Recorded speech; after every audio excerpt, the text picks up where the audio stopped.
Dear students, आज के इस वीडियो में मैं आपको class 7th NCERT math exercise 1.3 complete करवाऊंगा। इससे पहले हम दो एक्सरसाइज ऑलरेडी कर चुके हैं। अगर आपने नहीं देखी है तो हमारे चैनल पर जाकर आप इनको देख सकते हैं, या फिर यहाँ पे आपको ऊपर लिंक मिल जाएगा इसका, तो उस पर आप क्लिक करके देख सकते हैं। चलिए शुरू करते हैं। फर्स्ट क्वेश्चन में हमें क्या करना है, इन मल्टीप्लिकेशन को सॉल्व करना है। लेकिन इनको सॉल्व करने से पहले आपको एक रूल पता होना चाहिए। वो क्या होता है कि अगर हम दो सेम साइन को मल्टीप्लाई करते हैं तो आंसर आता है प्लस में। अगर दो सेम साइन प्लस प्लस या माइनस माइनस सेम साइन को मल्टीप्लाई करेंगे तो आंसर आएगा प्लस में। अगर दोनों अलग अलग होंगे तो आंसर आएगा माइनस में। ठीक है, बस ये आपको ध्यान रखना है। बाकी नॉर्मल नंबर्स की मल्टीप्लाई सेम रहेगी। जैसे फर्स्ट में है 3 मल्टीप्लाई -1, 3 मल्टीप्लाई -1, तो 3 की मल्टीप्लाई 1 से करेंगे कितना आएगा 3। यहां कुछ नहीं है तो प्लस माइनस अलग अलग है तो आंसर माइनस में। ठीक है, सेम वे में बी पार्ट को अगर आप देखें तो 225 की मल्टीप्लाई 1 से करेंगे 225, लेकिन माइनस है, यहां कुछ नहीं है तो प्लस, दोनों अलग अलग तो आंसर आएगा माइनस में। सेम वे में आप देखें सी पार्ट को 21 मल्टीप्लाई -30। अब आप लोग क्या करेंगे, 21 को 30 से मल्टीप्लाई करें तो ये आ जाएगा 630। अब दोनों साइन सेम है तो आंसर आ जाएगा प्लस में। बात समझ आ रही है। नेक्स्ट देखते हैं माइनस, देखो सिंपल है, 316 को 1 से मल्टीप्लाई करेंगे तो आंसर आएगा सेम 316, दोनों माइनस के, माइनस माइनस हो जाएगा प्लस। नेक्स्ट आप देखें 0 आ गया मल्टीप्लिकेशन में, दोनों के साथ मल्टीप्लाई में 0 है तो इसका पूरे का आंसर क्या बनेगा 0। ठीक है, तो 0 जब मल्टीप्लाई में आ जाए कुछ सॉल्व करके देखने की जरूरत नहीं है। नेक्स्ट में देखते हैं -12 मल्टीप्लाई -11 मल्टीप्लाई 10। अब आप देखें फर्स्ट 2 को मल्टीप्लाई कर दीजिए तो 12 की 11 से करेंगे 132 और माइनस माइनस हो जाएगा प्लस। मल्टीप्लाई में 10 है तो सिंपल आ जाएगा 1320। ठीक है, इस तरह से आपको इनको सॉल्व करना है। नेक्स्ट क्वेश्चन आप देखें 9 मल्टीप्लाई -3 मल्टीप्लाई -6। तो पहले 2 की मल्टीप्लाई करते हैं, 9 3 जा 27, इसके आगे माइनस, इसके आगे कुछ नहीं है तो आंसर आएगा -27 मल्टीप्लाई -6। 27 की 6 से मल्टीप्लाई कर देते हैं तो जो आएगा उसके आगे प्लस, माइनस माइनस प्लस हो जाएगा। 6 7 जा 42, 6 2 जा 12 और 4 16। ठीक है, तो ये आ गया आंसर। नेक्स्ट क्वेश्चन में देखें एच पार्ट में फर्स्ट 2 को मल्टीप्लाई कर देते हैं तो ये आ जाएगा +90, 18 5 जा 90 और मल्टीप्लाई में -4, तो 9 4 जा होता है 36, प्लस माइनस -36 और साथ में आ जाएगी 0 तो ये हो जाएगा -360। नेक्स्ट क्वेश्चन आप देखें यहाँ पे 4 स्टेटमेंट है, तो पहले 2 को मल्टीप्लाई करेंगे और लास्ट वाले दोनों को। तो यहाँ पे देखो 2 1 जा हो जाएगा 2, माइनस माइनस प्लस, मल्टीप्लाई में 4 3 जा 12, माइनस प्लस माइनस। अब 12 की 2 से करेंगे तो 24 और माइनस प्लस आ जाएगा माइनस। जब दोनों साइन अलग अलग हो तो आंसर आता है माइनस में। ठीक है, इसके बाद लास्ट पार्ट हमारा देखिए आप, फर्स्ट 2 को मल्टीप्लाई कर देते हैं और लास्ट 2 को। फर्स्ट 2 में 3 6 जा 18, माइनस माइनस प्लस, मल्टीप्लाई में 2 1 जा 2, माइनस माइनस प्लस, तो 18 2 जा कितना होता है 36। ठीक है, तो ये इसका आंसर है। तो ये था आपका फर्स्ट पार्ट। नेक्स्ट करते हैं सेकेंड क्वेश्चन। इसमें है वेरीफाई द फॉलोइंग। नीचे जो 2 स्टेटमेंट हमें गिवन है इनको हमें वेरीफाई करना है। वेरीफाई करने का मतलब क्या है कि हमें चेक करना है कि लेफ्ट हैंड साइड और राइट हैंड साइड इक्वल है या नहीं है। ठीक है, तो यहाँ पे दोनों स्टेटमेंट लिखी हुई हैं। पहले हम बी वाले को वेरीफाई करते हैं, फिर हम इसको रफ कर देंगे, फिर हम ए वाले को वेरीफाई करेंगे। बी वाले को करते हैं सबसे पहले। तो इसमें क्या है, देखो फर्स्ट ब्रैकेट है और यहां पे है स्क्वायर ब्रैकेट, तो पहले इसके अंदर वाले जो नंबर्स हैं उनको हम सॉल्व करेंगे। तो यहां लिखेंगे हम -21 मल्टीप्लाई ब्रैकेट -4 है एज इट इज, यहां प्लस माइनस माइनस। जब ब्रैकेट ओपन करते हैं हम, अगर ब्रैकेट के अंदर और बाहर अलग अलग साइन है तो माइनस आता है, अगर दोनों सेम हो तो प्लस आता है। ठीक है, अब आते हैं राइट हैंड साइड पे। तो पहले इसको सॉल्व करवा दीजिए आप। -21 मल्टीप्लाई, दोनों माइनस के हैं, माइनस के 4 और माइनस के 6, तो ये मिलके हो जाएंगे माइनस के 10। ठीक है, टोटल हो जाएंगे माइनस के 10। अब 21 की 10 से मल्टीप्लाई करेंगे 210 और माइनस माइनस हो जाएगा प्लस। तो ये तो हो गई सॉल्व हमारी लेफ्ट हैंड साइड। अब बारी है राइट हैंड साइड की। राइट हैंड साइड में ये दोनों मल्टीप्लाई में है तो ब्रैकेट अंदर वाली जो स्मॉल ब्रैकेट्स हैं उनको ओपन करने की आपको जरूरत नहीं है, आप सीधा जो है इनकी मल्टीप्लाई करेंगे।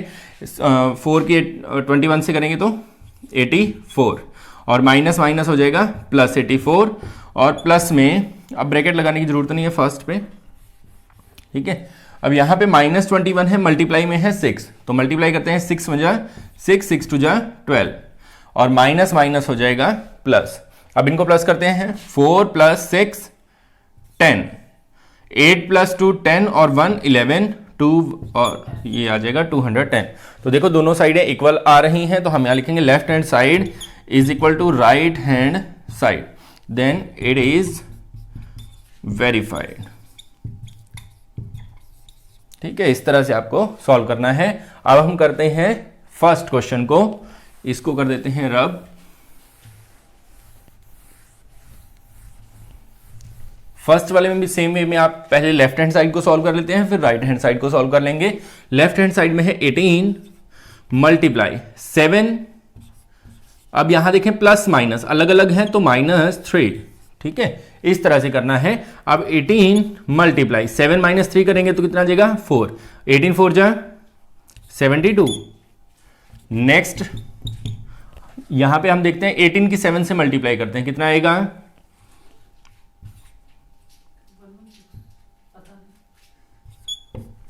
ठीक है, फिर प्लस करते हैं और इस ब्रैकेट में आप देखें माइनस का नंबर आएगा क्योंकि ये माइनस का है ये प्लस का है, तो 18 3 जा 54, ठीक है। अब हम इनको सॉल्व करेंगे, 126 प्लस और माइनस ब्रैकेट के अंदर बाहर अलग है तो -54, माइनस कीजिए 6 में से 4 2, 12 में से 5 7, तो दोनों तरफ इक्वल आ रहा है, तो हम लिख देंगे left hand side is equal to right hand side. तो ये था आपका सेकंड क्वेश्चन। नेक्स्ट है third question, for any, first part है फॉर एनी इंटीजर ए, मतलब अगर कोई हमारे पास इंटीजर है a, what is the -1 × a equal to, बिल्कुल सिंपल सी बात हमसे पूछ रखी है कि अगर कोई इंटीजर a है, ठीक है, तो हमारे पास अगर हम उसको मल्टीप्लाई करते हैं -1 से, तो एक बात तो आपको ध्यान होगी कि किसी भी इंटीजर को अगर 1 से मल्टीप्लाई करें तो सेम वही इंटीजर आता है, ठीक है, क्योंकि 1 क्या है, मल्टीप्लिकेटिव आइडेंटिटी, तो a1 a आ जाएगा। अब माइनस का है तो इसलिए आंसर आ जाएगा -a। मतलब क्या है, अगर किसी इंटीजर को -1 से मल्टीप्लाई करते हैं तो सेम इंटीजर आता है लेकिन नेगेटिव में, ठीक है, फर्स्ट का ये था। अब सेकेंड पार्ट में हमसे पूछ रखा है कि determine the integer whose product with -1, ऐसे इंटीजर बताओ जिनकी प्रोडक्ट -1 से प्रोडक्ट करने पर क्या आ जाए, -22 आ जाए, ठीक है। तो ये इस तरह से स्टेटमेंट को आपने बनाना है। अब -1 से किसको मल्टीप्लाई करेंगे 22 आएगा, तो यहां पे लिखेंगे हम 22। सेम वे में -1 से किसको मल्टीप्लाई करें कि 37 आ जाए। अब देखो प्लस का 37 लेके आना, तो यहां हम लेंगे -37, ठीक है, क्योंकि 37 की 1 से करेंगे 37 आ जाएगा, माइनस माइनस क्या हो जाएगा प्लस, यहां पे 0 लेके आना है तो -1 को किससे मल्टीप्लाई करें कि 0 आ जाए। तो कभी भी मल्टीप्लाई का आंसर 0 लेके आना है तो आपने 0 से ही इसको मल्टीप्लाई कर देना है। तो ये था आपका थर्ड क्वेश्चन। नेक्स्ट करते हैं, नेक्स्ट है fourth, starting from -1 × 5 write various products showing the sum pattern to show, मतलब क्या है कि हमें यहां से स्टार्ट करना है और वेरियस प्रोडक्ट्स, अलग अलग प्रोडक्ट्स हमें लिखनी है कि जिससे ये पैटर्न यहां तक पहुंच जाए। मीनिंग पहले हम इसको लिखते हैं -1 × 5, तो ये होता है -5, ठीक है। तो हमें इसको डिक्रीज करते हुए आना है और कहां तक लेके आना है, -1 × -1 इज इक्वल टू 1, ठीक है। तो यहां -1 है, सेम है, तो हमें मेनली करना क्या है, इसको डिक्रीज करते हुए -1 तक आ जाना है। तो ये हो जाएगा -1 × 4 इज इक्वल टू -4, फिर हम लिखेंगे -1 × 3 इज इक्वल टू -3, फिर हम लिखेंगे -1 × 2 इज इक्वल टू -2, फिर लिखेंगे -1 × 1 इज इक्वल टू -1, और लास्ट लिखेंगे -1 × 0 इज इक्वल टू 0, ठीक है। इस तरह से आपको ये क्वेश्चन करना था। नेक्स्ट है फिफ्थ, इसमें क्या करना है हमें, find the product using properties, ठीक है। तो डायरेक्ट हमें मल्टीप्लाई नहीं करना है, कुछ ना कुछ प्रॉपर्टी का हमें इसमें यूज करना है और इनको सॉल्व करना है ताकि ये प्रोडक्ट आसानी से हम सॉल्व कर पाए। तो वो सीखते हैं कैसे होगा। सबसे पहले ये जो फर्स्ट क्वेश्चन है हमारा, इसमें आप देखिए यहाँ पे प्लस आ रहा है, तो ये स्टेटमेंट अलग है, ये वाली अलग, बीच में प्लस, तो दो स्टेटमेंट है यहाँ पे। अब इनमें से हमें अगर ध्यान दें, हम देखें इसमें, तो हमें एक चीज कॉमन दिख रही है, वो है -48। ठीक है, दोनों स्टेटमेंट में आता है, इसमें भी और इसमें भी। तो इसको हम निकालते हैं कॉमन, -48। जब कॉमन लिया जाता है तो ब्रैकेट लगाते हैं हम, ब्रैकेट के अंदर वो नंबर्स हमें लिखने हैं जो कॉमन लेने के बाद बच जाएंगे। ठीक है, कॉमन लेने के बाद बच जाएंगे, उनको हमें लिखना है। जैसे यहां पे -48 हमने कॉमन ले लिया, ठीक है, तो यहां से इस स्टेटमेंट में से क्या बचा हमारे पास, 26। तो ये हम लिख देंगे यहां पे 26। यहां से -48 जा चुका है, तो क्या बचेगा, -36। ठीक है, इसको दोबारा समझते हैं क्या किया हमने यहाँ पे, डिस्ट्रीब्यूटिव प्रॉपर्टी भी इसको बोला जाता है। किया क्या है हमने, दोनों स्टेटमेंट में से ऐसे नंबर को चूज किया जो कॉमन था, तो कॉमन वाले को हमने लिख दिया बाहर। फिर मल्टीप्लाई में क्या लिखा हमने, फर्स्ट 26 और सेकंड में से ये छोड़ के बाकी क्या बच जाएगा, -36। तो अब हम क्या करेंगे, -48 मल्टीप्लाई 26 के आगे कुछ नहीं है तो प्लस है। ठीक है, ऑब्वियस है। तो यहां पे इसको सब्ट्रैक्ट करेंगे हम, ज्यादा नंबर्स में से कम वाले को, माइनस का 36 है और प्लस का 26 है। ठीक है, तो ये आ जाएगा -10। अब माइनस की माइनस से मल्टीप्लाई प्लस, 48 की 10 से करेंगे 480। ठीक है, तो इस तरह से आपने करना था ए पार्ट को। नेक्स्ट देखते हैं बी पार्ट। बी वाले में आप देखें मल्टीप्लिकेशन है तीनों के बीच में, यहां पे भी, यहां पे भी, यहां पे भी। तो जब इस तरह का कोई क्वेश्चन आए तो आपने क्या करना है, यूनिट प्लेस वाले नंबर्स को मल्टीप्लाई करके देखना है, जिनसे जीरो बनेंगे ज्यादा उनको पहले मल्टीप्लाई कर देना है। जैसे यहां पे हम करके देखते हैं, 8 की मल्टीप्लाई 3 से, 8 3 जा 24, तो कोई जीरो नहीं आया। 3 5 जा 15, यहां पे भी कोई जीरो नहीं मिल रहा है हमें। 8 5 जा 40, यहां पे जीरो मिल रहा है। तो पहले हम क्या लिखेंगे, इसको लिखेंगे 8 मल्टीप्लाई -25, और जिसका यूज हमने नहीं किया उसको पीछे लिख देते हैं। अब इनकी मल्टीप्लाई करेंगे, आप ध्यान दें, 125 की 8 से मल्टीप्लाई करते हैं तो कितना आता है, 1000 और माइनस का 1000। मल्टीप्लाई में है 53। अब आप देखिए 53 की 1000 से मल्टीप्लाई करना बिल्कुल आसान है। 53 की 1 से करेंगे तो -53 और 1000 है तो पीछे लगा देंगे 3 जीरोस। ठीक है, तो देखिए कितनी आसानी से हमने इतनी बड़ी मल्टीप्लिकेशन को सॉल्व कर दिया है। नेक्स्ट हम देखते हैं सी पार्ट। सी वाले में आप देखें फिर से मल्टीप्लाई मल्टीप्लाई मल्टीप्लाई, तो ऐसे नंबर्स को पहले मल्टीप्लाई करेंगे जहां से ज्यादा जीरो हमें मिलेंगी। तो आप देखें बीच वाले जो दोनों नंबर हैं इनको मल्टीप्लाई करने पे जीरो बनता है, 4 5 4 जा 20, या फिर 25 की 4 से मल्टीप्लाई करते हैं तो 100 बनता है। तो साइड वाले दोनों को रखेंगे सेम, तो 15 मल्टीप्लाई, बीच वाले दोनों को करते हैं मल्टीप्लाई, माइनस की माइनस से मल्टीप्लाई प्लस 25 की 4 से करेंगे तो 100, और मल्टीप्लाई में एक्स्ट्रा कौन है, -10। अब हम कर देंगे इन दोनों की मल्टीप्लाई, ठीक है, क्योंकि ज्यादा जीरो बन जाएंगी। 15 मल्टीप्लाई 100 की 10 से करेंगे तो 1000, लेकिन माइनस का 10 है तो -1000। बात समझ आ रही है। फिर 15 की 1 से करेंगे तो 15,000, ठीक है, 3 जीरो आगे और माइनस, तो ये आ गया आंसर -15,000। नेक्स्ट डी पार्ट को देखते हैं कैसे होगा। डी पार्ट को हम करेंगे डिस्ट्रीब्यूटिव प्रॉपर्टी से। तो यहां पे लिखा है -41 मल्टीप्लाई 102। ठीक है, अब यहां पे आप क्या देख रहे हैं, 102 को हम लिख सकते हैं 100 + 2। ठीक है, तो यहां पे हम लिखेंगे -41 मल्टीप्लाई 100 + 2।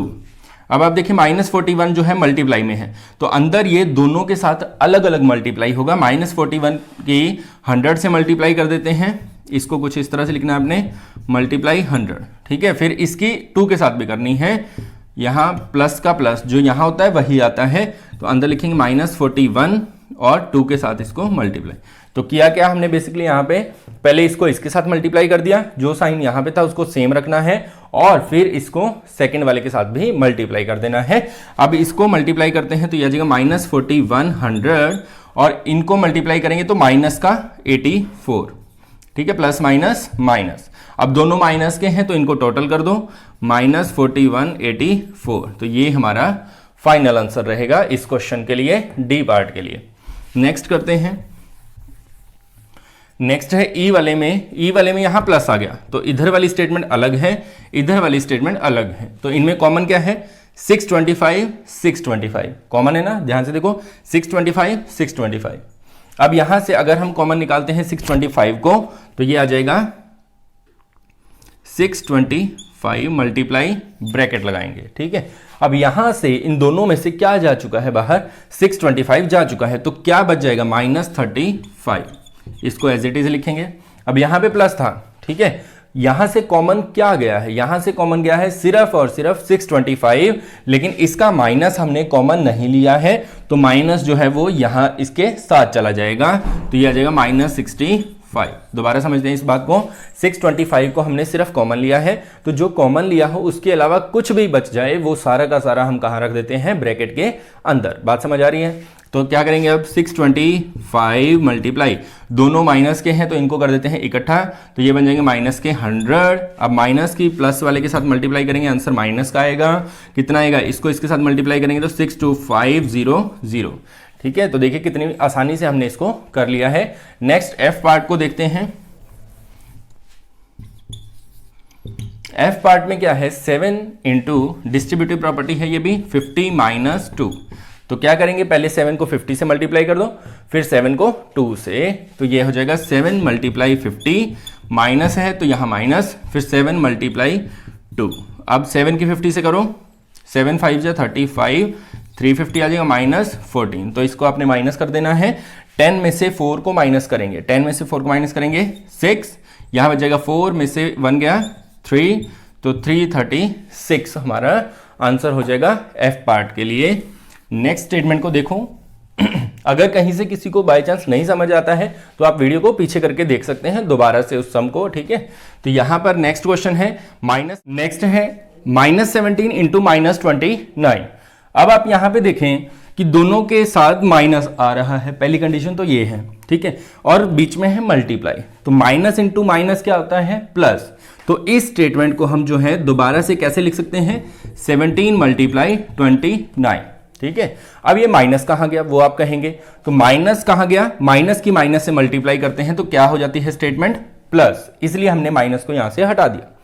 उसके बाद 17 को तो रखेंगे 17। अब वैसे तो हम करने को तो क्या है, डायरेक्ट मल्टीप्लाई कर सकते हैं, लेकिन प्रॉपर्टी का यूज करना है, इसलिए हम जो है ये देखते हैं कि कौन इनमें से 0 वाले के ज्यादा नजदीक है। 17 जो है वो 20 के नजदीक पड़ता है, लेकिन 3 नंबर दूर है।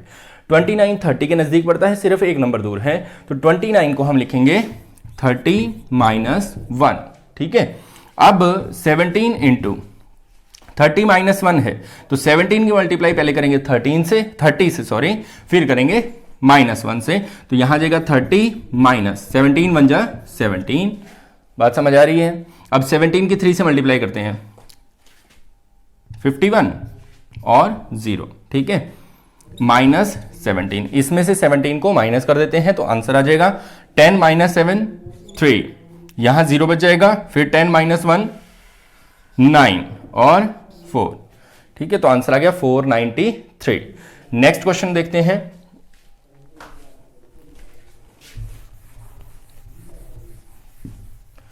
नेक्स्ट लास्ट है इसका पार्ट। इसमें देखें आप, इसके बीच में मल्टीप्लाई है और यहां पे प्लस है, तो ये अलग स्टेटमेंट है। तो इन दोनों में क्या कुछ आपको कॉमन दिखाई दे रहा है, बिल्कुल, क्या कॉमन है, 57। तो हम 57 को निकालते हैं कॉमन, तो क्या होगा, एच पार्ट कर रहे हैं ये हम, मल्टीप्लाई ब्रैकेट लगा देते हैं। अब यहां पे आप देखें माइनस बाहर नहीं लिया है हमने कॉमन, सिर्फ किसको कॉमन लिया है, 57 को। तो ये जो माइनस बचेगा, इस माइनस की अगर इस माइनस से मल्टीप्लाई होती है तो माइनस माइनस क्या हो जाएगा, प्लस। उसके बाद क्या बचेगा यहां पे, +19। बात समझ आ रही है? ये प्लस क्यों आया, क्योंकि माइनस और माइनस को हमने बाहर नहीं निकाला है, माइनस अंदर ही था, तो ये इसके साथ मल्टीप्लाई हुआ और +19, और यहां पे प्लस है तो ये प्लस एज इट इज, और 57 जो है वो बाहर जा चुका है, जहां से पूरी की पूरी स्टेटमेंट ही कॉमन चली जाए वहां पे बचता है 1। ये बात आपको याद रखनी है।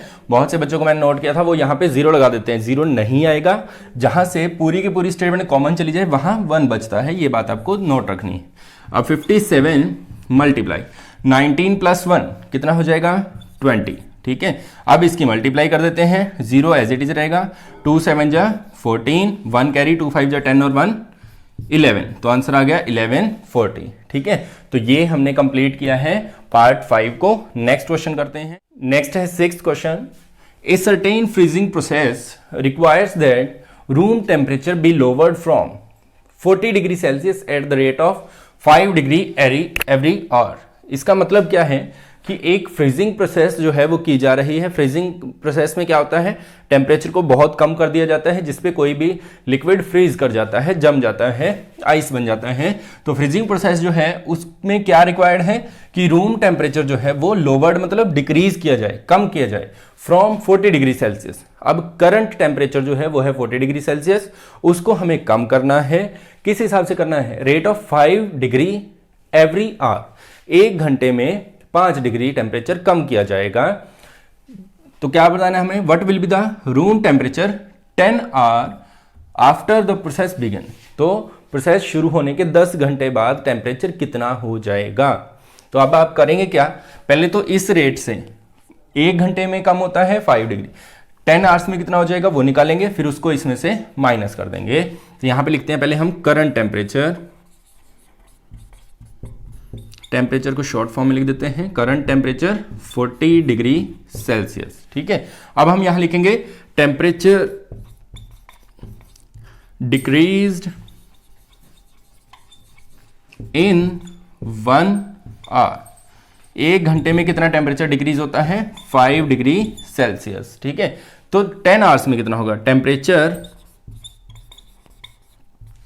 डिक्रीज्ड इन 10 आवर्स, तो 5 मल्टीप्लाई 10 ये हो जाएगा 50 डिग्री सेल्सियस। ठीक है, तो अब हमें बताना है कि 10 घंटे बाद टेम्परेचर कितना हो जाएगा। तो हम यहां लिखेंगे फाइनल टेम्परेचर, यहां लिख देते हैं फाइनल टेम्परेचर, या फिर आप अपनी मर्जी से स्टेटमेंट बना सकते हैं कि temperature after 10 hours the process will begin. तो क्या आ जाएगा, करंट टेम्परेचर था 40 डिग्री सेल्सियस, इसमें से माइनस कर देंगे 50 डिग्री सेल्सियस को, क्योंकि 50 डिग्री कम हो चुका है। तो अब देखो एक प्लस की स्टेटमेंट है, एक माइनस की है, तो साइन को 1 मिनट के लिए छोड़ देना है। 50 में से 40 गया 10, अब ज्यादा माइनस वाले हैं इसलिए आंसर आएगा -10 डिग्री सेल्सियस। ठीक है, तो ये था आपका 6th क्वेश्चन। नेक्स्ट करते हैं 7th क्वेश्चन। तो इसमें मैंने स्टेटमेंट का जो गिवन स्टेटमेंट के अंदर जो जो चीजें हैं वो मैंने यहाँ पे लिख दिया है। पूरी स्टेटमेंट को रीड करवाता हूं मैं, क्या है स्टेटमेंट के अंदर हमें दिया गया है कि टोटल क्वेश्चन थे 10। ठीक है, आप अपने मैथ में देख सकते हैं टोटल क्वेश्चन थे 10, उसमें से marks for correct answer first line में लिखा हुआ है कि अगर कोई करेक्ट आंसर देता है तो उसको मार्क्स मिलेंगे 5। फिर उसी लाइन में आपको बताया गया मार्क्स फॉर इनकरेक्ट आंसर, अगर कोई इनकरेक्ट आंसर देता है तो उसको मिलते हैं -2 मार्क्स। ठीक है, तो उसके बाद 3 पार्ट्स हैं हमारे पास इस क्वेश्चन के।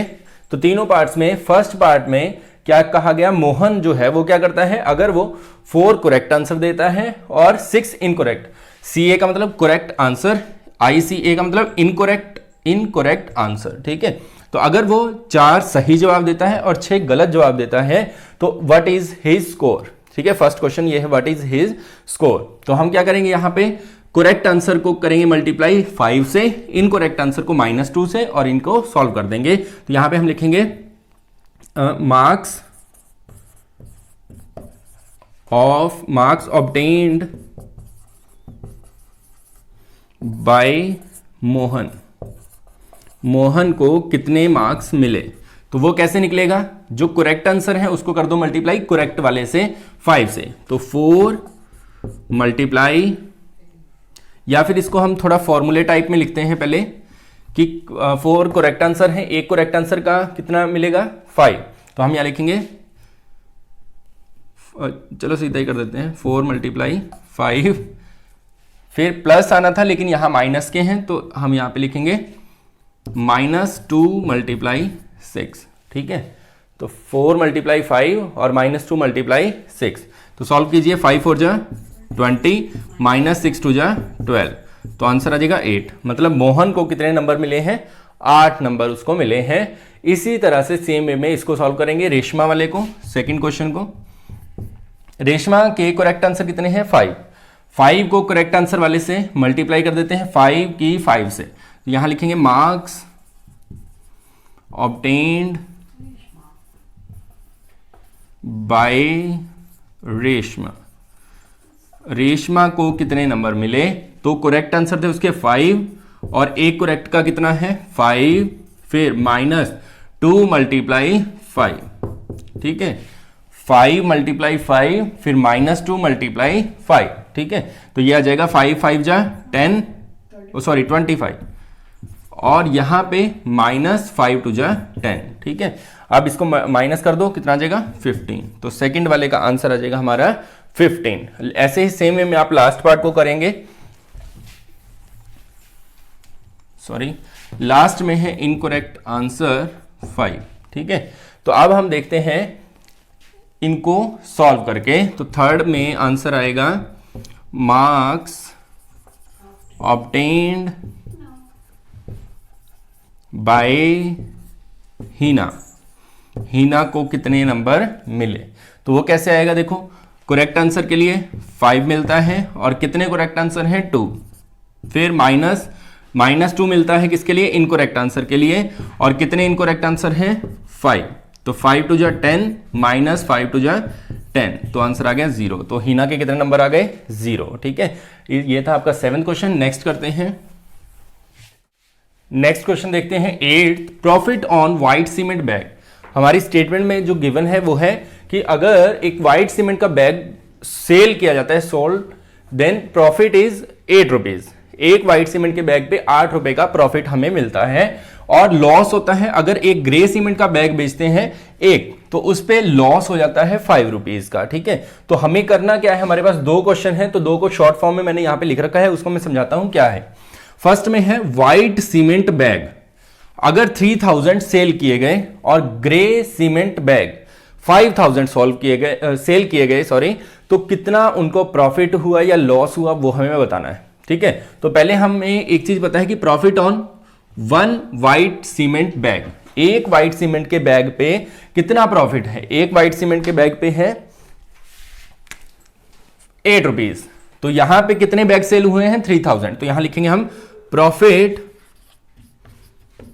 On 3000 white cement bag. आपने पूरा लिखना है, मैंने शॉर्ट में लिख दिया W white C cement B bag. 3000 के ऊपर कितना प्रॉफिट होगा, एक का है 8 रुपीज, तो 3000 पे कितना हो जाएगा 8 मल्टीप्लाई 3000, इट मीन्स 8 3 जा 24,000 रुपीज, ठीक है। इतना उनको प्रॉफिट हुआ है। अब हमें क्या करना है, अब हम लिखते हैं ग्रे सीमेंट बैग पे क्या होता है लॉस, तो यहां लिखेंगे loss on 5000 grey cement bag.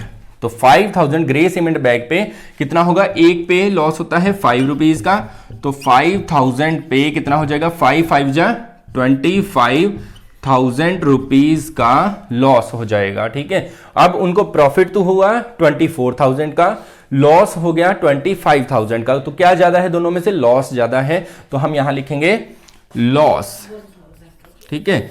तो फाइनल लॉस या टोटल लॉस जो है वो कितना हुआ, यहां से हम लिखेंगे 25,000 minus 24,000 is equal to 1,000 rupees. तो उनको लॉस हुआ, दे हैव लॉस 1,000 रुपीज। बात समझ आई, इस तरह से आपको करना है फर्स्ट पार्ट। अब आते हैं सेकंड पार्ट पे।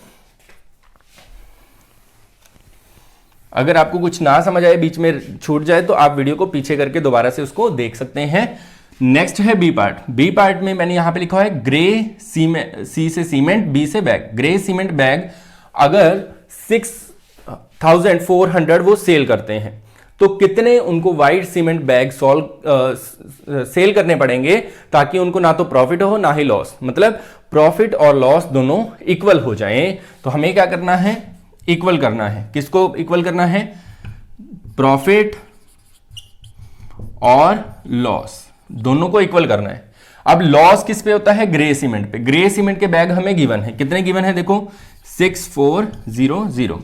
अब टोटल लॉस कितना हो जाएगा, एक बैग पे लॉस होता है 5 रुपए का, ठीक है। 6400 बैग पे कितना हो जाएगा, 6400 गुना में 5। बात समझ आई। फिर प्रॉफिट होता है व्हाइट सीमेंट पे। व्हाइट सीमेंट के बैग हमें गिवन नहीं है, तो इसको हम मान लेते हैं x। Let white cement bag is equal to x। तो एक बैग पे प्रॉफिट होता है 8 रुपए का, तो x बैग पे कितना हो जाएगा 8 मल्टीप्लाई x, ठीक है, दोबारा से बताता हूं कैसे ये इक्वेशन बनी। हमारे पास पूरी स्टेटमेंट क्या थी कि अगर वो 6400 बैग ग्रे सीमेंट के बेचते हैं तो कितने बैग उनको व्हाइट सीमेंट के बेचने पड़ेंगे ताकि उनको ना तो कोई प्रॉफिट हो ना ही कोई लॉस हो। ठीक है, आपकी स्टेटमेंट आप मैथ में रीड करके देख सकते हैं, तो उसका मतलब यही है। अब हमने लॉस लिख दिया, प्रॉफिट लिख दिया, इनको इक्वल करना है। तो लॉस के लिए, लॉस किस पे होता है? ग्रे सीमेंट पे। ग्रे सीमेंट के बैग हमें गिवन थे, तो हमने यहां पे लिख दिया 6400 बैग है मल्टीप्लाई एक पे कितने का लॉस है? 5 रुपीज का, तो टोटल लॉस हो गया 6400 मल्टीप्लाई 5। उसके बाद ऐसे ही प्रॉफिट जो है एक पे होता है 8 रुपए का, तो x बैग पे हो जाएगा 8 मल्टीप्लाई x। अब x की वैल्यू हमें निकालनी है, तो 8 मल्टीप्लाई में है, इधर जाएगा डिवाइड में, तो इसको हम लिखेंगे x is equal to 6400 multiply 5 divide by 8। ठीक है, 8 की टेबल आती होगी आपको, कैंसिल करते हैं, 8 1 जा 8, 8 8 जा 64, 0 0। अब 800 की 5 से मल्टीप्लाई करना बिल्कुल सिंपल है, 8 की 5 से कर दो, 8 5 जा 40 और 2 0, तो 4000 बैग उनको किसके सेल करने पड़ेंगे? व्हाइट सीमेंट के। ठीक है, तो यहां पे लास्ट में हम आंसर देंगे they have to sell 4000 bags of white cement. ठीक है, इस तरह से आपको करना है। नेक्स्ट है लास्ट क्वेश्चन, नेक्स्ट है 9th question, replace the blank with N integer. हमें क्या करना है? इन ब्लैंक्स को इंटीजर के साथ रिप्लेस करना है ताकि ये स्टेटमेंट जो है वो क्या हो जाए? ट्रू हो जाए। ठीक है, तो सबसे पहले हम देखते हैं, यहां -3 है, इधर है +27, तो मल्टीप्लाई अगर हम दो साइंस की करते हैं तो प्लस कब आता है? जब दोनों साइन सेम हो। ठीक है, फर्स्ट कंडीशन ये, अगर दोनों प्लस है उनकी मल्टीप्लाई हो रही है तब प्लस आएगा, या फिर दोनों माइनस वालों की मल्टीप्लाई करें तब प्लस आता है। ठीक है, तो यहां पे प्लस वाली स्टेटमेंट आंसर में है हमारे पास, तो यहां माइनस है तो यहां पे भी माइनस ही आएगा। अब 3 को किस से मल्टीप्लाई करें? 27 होता है, 3 9 जा 27। ठीक है, तो इस तरह से करना है आपने, 3 9 जा 27। उसके बाद 5 की मल्टीप्लाई किसी इंटीजर से करने पर -35 आना चाहिए। ठीक है, अब ये स्टेटमेंट तो प्लस की है, तो दूसरे वाली हमें लेनी पड़ेगी माइनस की स्टेटमेंट। अब 5 की टेबल में 35 देख लो कितने पे आता है, 5 7 जा 35, तो आंसर आ जाएगा -7। नेक्स्ट आप देखें, -8 है, मल्टीप्लाई करने पे -56 आ रहा है, तो माइनस का आंसर तभी आता है अगर दोनों अलग अलग होंगे। ये माइनस का लिया है तो ये हमें लेना पड़ेगा प्लस का। 8 की टेबल में 7 पे आता है 56, तो इस डैश में पढ़ेंगे हम +7। यहां पे माइनस का 12 है, आंसर आ रहा है प्लस में, तो ये स्टेटमेंट भी माइनस की लेनी पड़ेगी। तो आप ध्यान रखें, 11 से अगर 12 को मल्टीप्लाई करते हैं तो आंसर आता है 132। तो आज की वीडियो में हमने कंप्लीट किया है एक्सरसाइज 1.3 को। ऐसे ही और नए नए वीडियोस आपके लिए आते रहेंगे, उसके लिए आप हमारे चैनल को सब्सक्राइब कीजिए और बेल आइकन को प्रेस कीजिए ताकि वीडियो अपलोड होते ही आपके पास नोटिफिकेशन आ सके। धन्यवाद।